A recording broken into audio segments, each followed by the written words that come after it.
Bienvenue dans Sans Interdit, le podcast qui libère ta magie.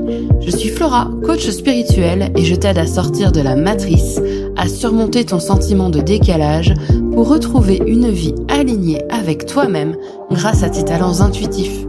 Tous les vendredis, seul ou avec une invitée, je vais te parler de spiritualité ancrée et décomplexée, avec des expérimentations, des histoires, des outils et des explorations du monde spirituel. Je t'invite à retrouver ce qui est le plus précieux, ta vérité. Bonne écoute! Bienvenue dans Sans Interdit, le podcast qui révèle ta magie. Aujourd'hui, je vais te poser une question. Est-ce que tu as déjà entendu parler des nœuds lunaires et de leur influence dans notre vie? Mais plus que ça, est-ce que tu as déjà entendu parler du retour de nœuds lunaires?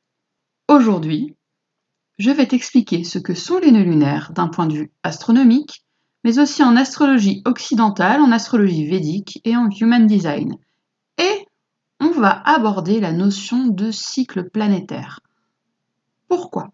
Cet épisode n'a pas vocation à être un cours, mais simplement une introduction à ces notions-là, parce que la semaine prochaine, je t'ai prévu un épisode dans lequel je vais te parler de mon retour de nœud lunaire en 2018 et de comment je l'ai vécu.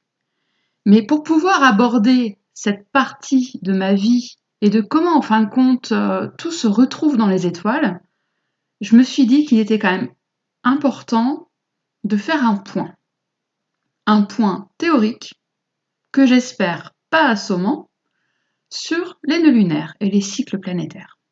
Alors, les nœuds lunaires, qu'est-ce que c'est ? Les nœuds lunaires, déjà, ils fonctionnent par deux. Et c'est, alors accroche-toi bien, mais ça va être le seul point un peu tricky pour moi parce que, on va dire un peu scientifique, mais après ça va, c'est bon. Donc, les nœuds lunaires, ce sont les points où l'orbite de la Lune, donc l'orbite de la Lune autour de la Terre, croise l'écliptique de la Terre, donc le chemin de la Terre autour du Soleil. Donc ce sont vraiment des points de croisement. Le nœud nord, on l'appelle le nœud ascendant, et il me semble qu'il se trouve au sud. Alors que le nœud sud est le nœud descendant, et donc il me semble qu'il se trouve au nord. Je suis pas très sûre. Rappelle-toi, Flora est dyscalculique, donc il y a des choses que j'ai beaucoup de mal à imprimer, et il y a des concepts logiques que j'ai du mal à garder en tête, et puis tout ce qui va être chiffres et compagnie, laisse tomber. Les nœuds lunaires, ils ont un cycle complet pour revenir à leur phase de départ, c'est-à-dire ta naissance, de 18 ans, 6, on va dire environ 18 ans et demi. Et ils circulent de façon rétrograde par rapport à la circulation habituelle des autres astres. Donc je m'explique. Quand le Soleil fait le tour de ta carte du ciel, quand le Soleil fait le tour de la roue zodiacale, il fait le tour dans le sens inverse des aiguilles d'une montre. Vu que les nœuds lunaires circulent de façon rétrograde, ça veut dire qu'ils tournent dans le sens des aiguilles d'une montre. Concrètement, les nœuds lunaires célestes ont quitté l'axe Taureau-Scorpion il y a quelques mois, et maintenant on est dans l'axe Bélier-Balance. Tu sais bien que les signes du zodiaque, quand on les prend d'un point de vue calendaire, on commence l'année zodiacale avec le Bélier, Taureau, Gémeaux, Cancer, Lion, Vierge, etc. Là, du coup, on remonte. Il y a encore quelques mois, l'axe, c'était Bélier-Scorpion, et maintenant, mais Flora dit des bêtises. Il y a quelques mois, l'axe, c'était Taureau-Scorpion, merci pour ceux qui suivent au fond, et maintenant, on est dans l'axe Bélier-Balance. Pourquoi je parle d'axe ? Parce qu'en fait, d'un point de vue astrologique, cette fois-ci, on considère, c'est parce que c'est comme ça, que les nœuds sont en opposition, c'est-à-dire qu'ils sont à 180 degrés l'un de l'autre, ils sont face à face. Donc si tu as, comme moi, un de tes nœuds qui se trouve en Lion, l'autre est en Verseau. Et donc, c'est pour ça que je vais parler d'axe, et là on est dans l'axe Bélier-Balance. En termes de tradition astrologique, d'où viennent les nœuds lunaires ? J'ai envie de dire qui a découvert l'œuf. On remarque qu'ils ont été observés et utilisés en astrologie depuis l'Antiquité. Alors, l'Antiquité, voilà, tu te dis, ok. Mais qui ? Who's first ? Donc, a priori, ça viendrait d'abord de l'astrologie védique pratiquée en Inde ancienne. Alors tu vas me dire, j'ai aucune date là-dessus, mais c'est juste pour que tu comprennes que ça vient pas d'il y a 50 ans, c'est vraiment il y a quelques millénaires. Néanmoins, on les trouve aussi dans l'astrologie chinoise ancienne parce qu'on les associait aux éclipses. Parce qu'en fait, les nœuds lunaires sont associés aux saisons des éclipses, et donc j'ai pas fait de recherche précise sur l'astrologie chinoise. Néanmoins, ma compréhension, c'est que même s'ils n'ont pas calculé le point des nœuds lunaires, ils ont bien compris que d'un point de vue astrologique, les saisons des éclipses amenaient des changements, des modifications en termes d'astrologie, on va dire, globale. Et donc, on les retrouve en astrologie occidentale, plus tardivement, au Moyen Âge, après avoir été apportés par les astrologues arabes. Je vais commencer par exprimer ce que sont les nœuds lunaires en astrologie védique, vu qu'ils sont originaires en fait de l'astrologie védique.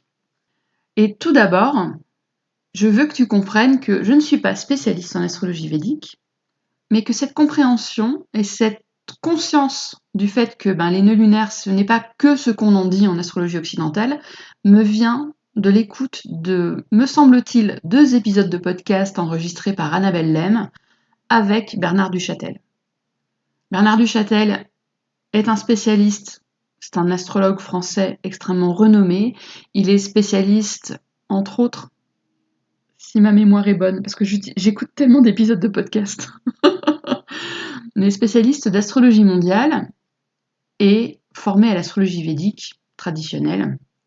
Les épisodes que j'ai pu écouter, je sais qu'il y en a eu un au moment du changement d'axe, qu'Annabelle a enregistré au moment du changement d'axe, donc en passant de Taureau-Scorpion à Bélier-Balance. C'est passionnant.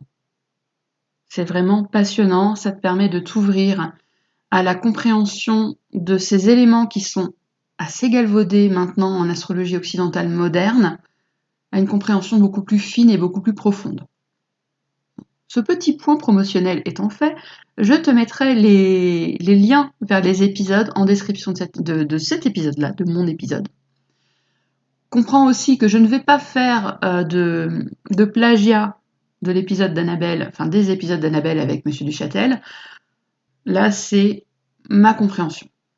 Donc, les nœuds lunaires en astrologie védique, ils viennent d'un épisode dans la mythologie védique qui lie Vishnu à un dragon qui était un démon. Et donc, pour te la faire super courte, le dragon avait, de façon malhonnête, bu une sorte d'ambroisie. C'est pas le nom dans la mythologie védique, c'est pas du tout ce nom-là, mais c'est une boisson qui amène l'immortalité. Donc pour moi, je fais le lien avec l'ambroisie. Le démon avait bu de manière malhonnête ce liquide qui rend immortel. Vishnu l'a démasqué et lui a coupé la tête. Et ce démon était un dragon. Donc il y a la tête du dragon qu'on appelle Rahu et la queue du dragon qu'on appelle Ketu. Mais comme le dragon avait bu cet élixir d'immortalité, eh bien ni la tête ni la queue ne sont mortes. Féminin flore. Donc Rahu, c'est la tête du dragon, c'est le nœud nord. Il représente nos désirs, nos ambitions, mais également le matérialisme. C'est la tête du dragon qui essaye de dévorer le soleil. Tandis que Ketu, lui, c'est le nœud sud. Il représente notre passé, les vies antérieures et notre spiritualité. La queue du dragon, quant à elle, elle essaye de dévorer la lune.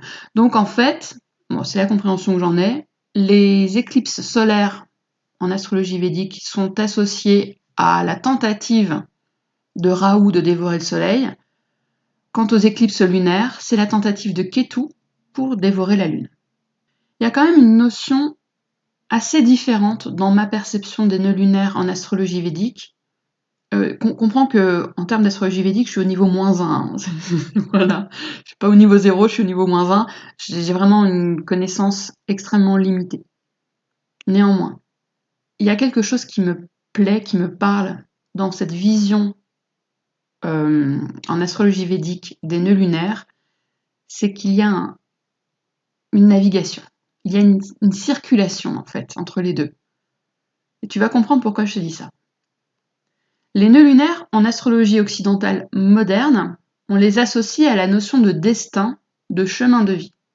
Autant te dire tout de suite que, pour moi, c'est impropre. Je suis quelqu'un qui estime que j'ai le choix. Je fais des choix, j'en accepte les conséquences, mais je fais mes choix. Donc j'ai un petit peu de mal à accepter que mon chemin de vie soit dans les étoiles. Tu vas te dire, mais meuf, pourquoi tu fais de l'astrologie dans ce cas? Mais parce que l'astrologie, c'est hyper riche. Le nœud nord, c'est notre but. C'est le but dans notre vie, les qualités et les compétences qu'on doit impérativement développer dans cette incarnation pour qu'on puisse s'épanouir. Je trouve qu'il y a un peu de pression quand même. Tandis que le nœud sud, ça va être le passé, nos vies antérieures, les tendances qu'on doit laisser tomber, les schémas répétitifs qu'on doit laisser tomber pour progresser. Et également les schémas karmiques. Donc il y a vraiment cette notion de quitte ton nœud sud le plus vite possible, que j'ai beaucoup vu, beaucoup lu. Pour rajouter la petite touche Human Design, il y a une légère nuance. Elle est pas très très forte parce que le Human Design, pour l'explication des astres, va utiliser l'astrologie occidentale moderne. Je vais dire simplifié, je vais peut-être m'attirer certaines foudres, mais c'est pas grave, j'assume, je trouve que c'est simplifié. Donc en Human Design, le nœud nord va représenter le but et la destination dans cette incarnation, tandis que le nœud sud va représenter des talents, des compétences qu'on a développées dans les vies passées. Donc, tu vois là déjà tout de suite la petite simplification par rapport à la vision de l'astrologie occidentale moderne des nœuds lunaires.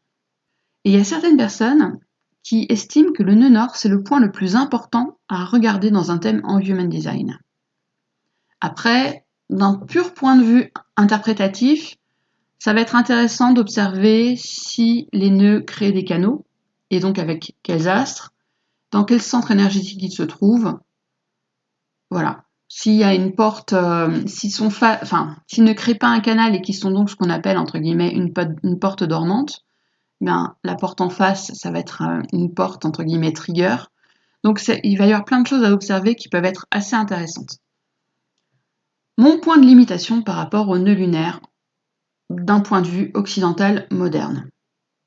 Ce que j'ai lu, ce que j'ai entendu quand j'ai fait faire des lectures HD, des lectures astro, quand j'ai posé les questions par rapport au nœud lunaire, le message c'était en gros, débarrasse-toi de ton nœud sud. Débarrasse-toi des thématiques de ton nœud sud si tu veux progresser dans cette vie.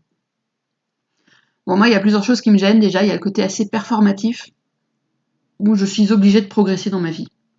Moi, déjà, j'aimerais bien juste vivre, évoluer à mon rythme, mais sans me foutre une pression supplémentaire. Déjà, s'il vous plaît, merci. Mais vraiment, cette notion de me débarrasser d'une thématique dans mon thème, je comprenais pas.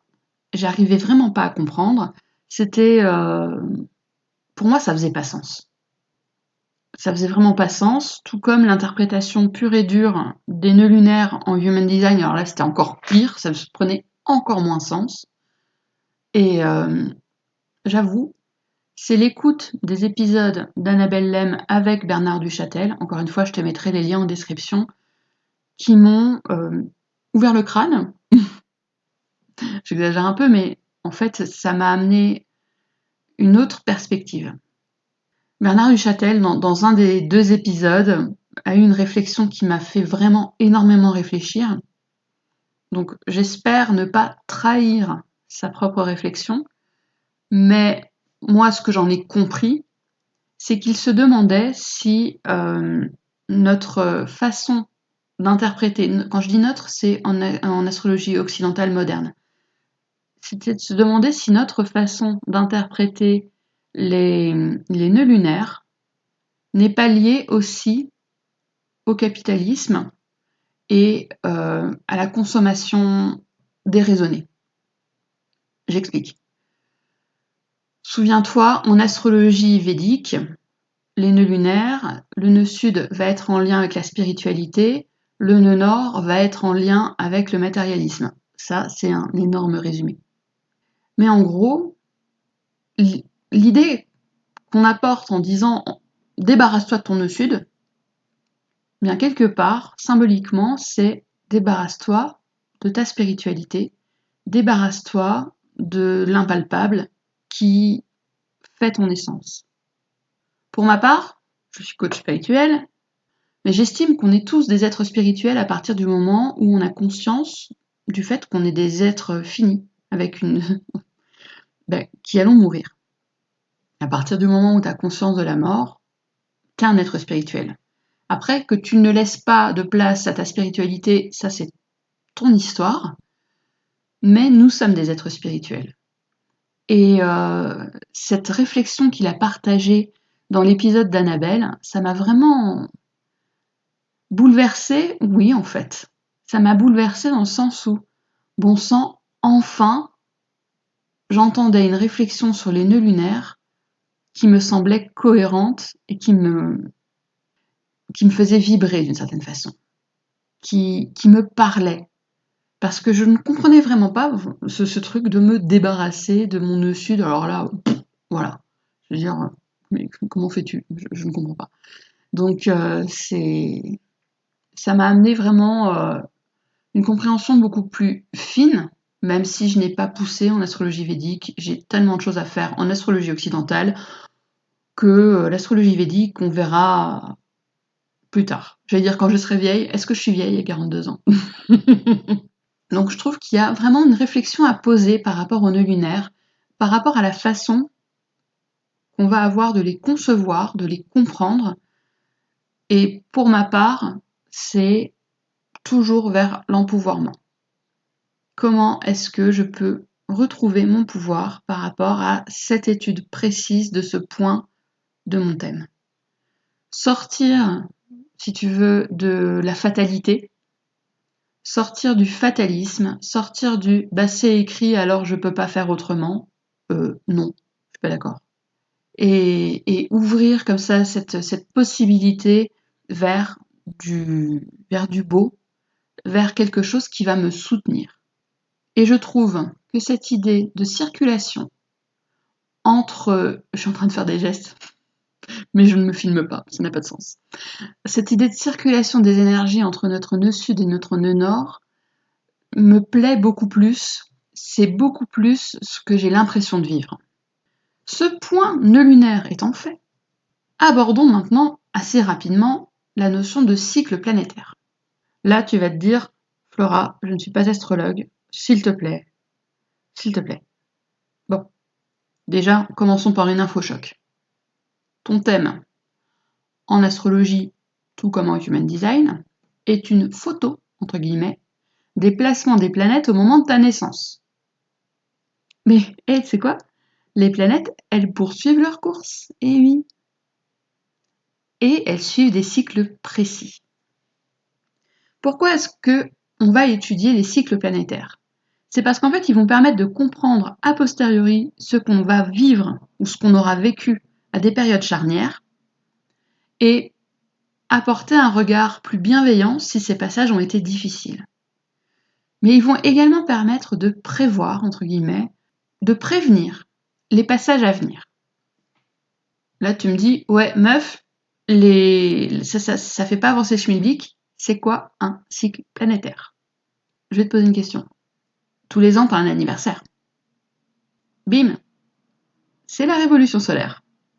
Ton anniversaire marque le tour complet du Soleil autour de la roue zodiacale.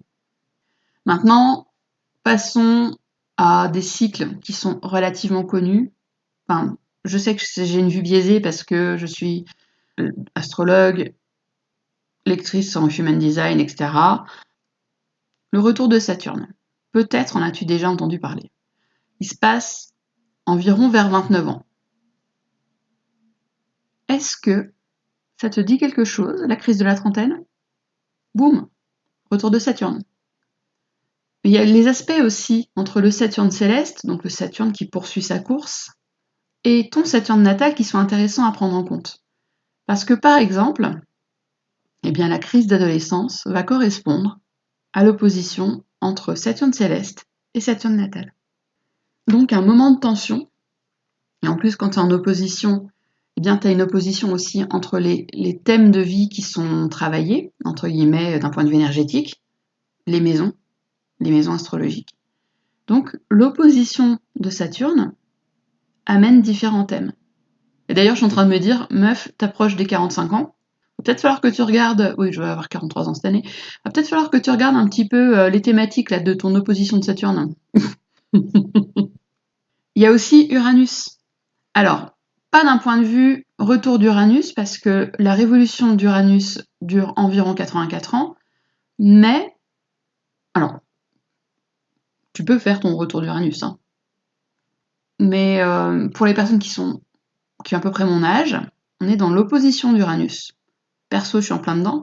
L'opposition d'Uranus, c'est environ vers tes 42 ans. Et ça amène aussi plein de thématiques dans lesquelles je suis en plein dedans. Donc j'essaie déjà de prendre un peu de hauteur par rapport à tout ça et de laisser décanter. Mais, crise de la quarantaine, boum. Chiron. Chiron n'est pas une planète, on est d'accord. Chiron, c'est un astéroïde qui, en plus de ça, a une révolution qui est un peu bordélique.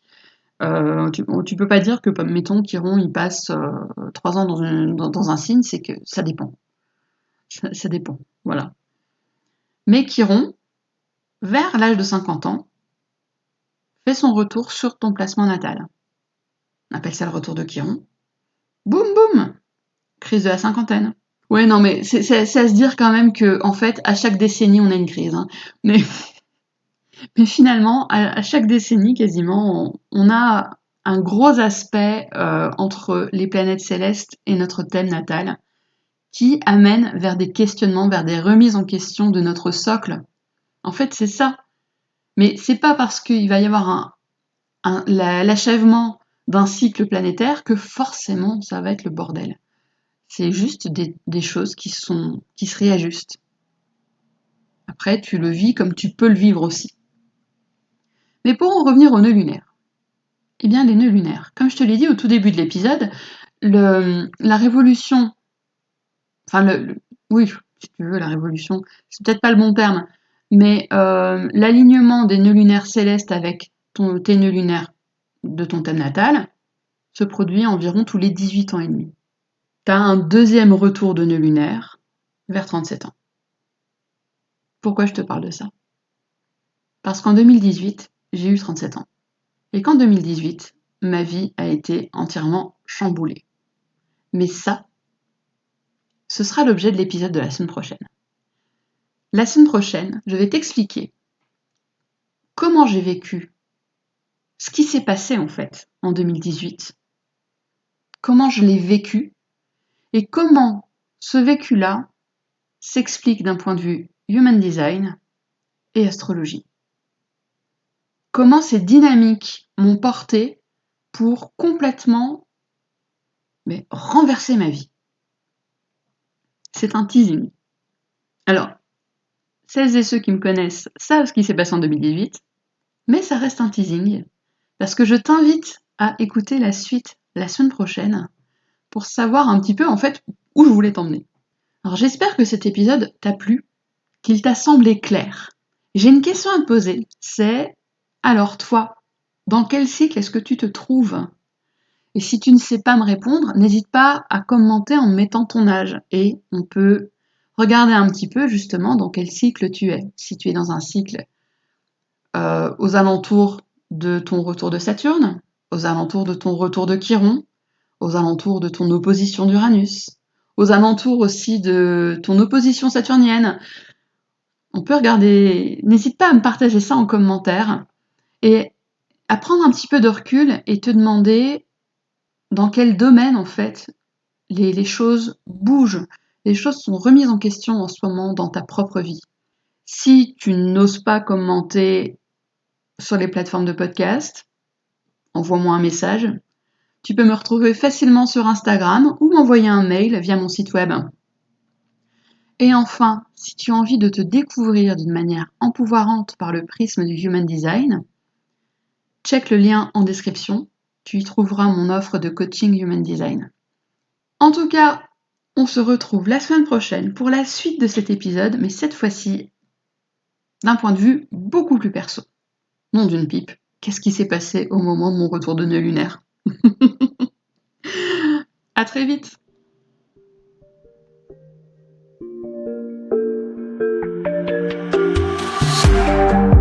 Merci pour ton écoute. J'espère que cet épisode t'a plu. Je t'invite à le partager avec une personne qui peut en avoir besoin et à me laisser un commentaire. Tu peux me retrouver en dehors du podcast pour échanger avec moi sur mon site, sur Instagram ou encore par email. Les infos sont en description de l'épisode. On se retrouve la semaine prochaine pour un nouvel épisode de Sens Interdits. À très vite!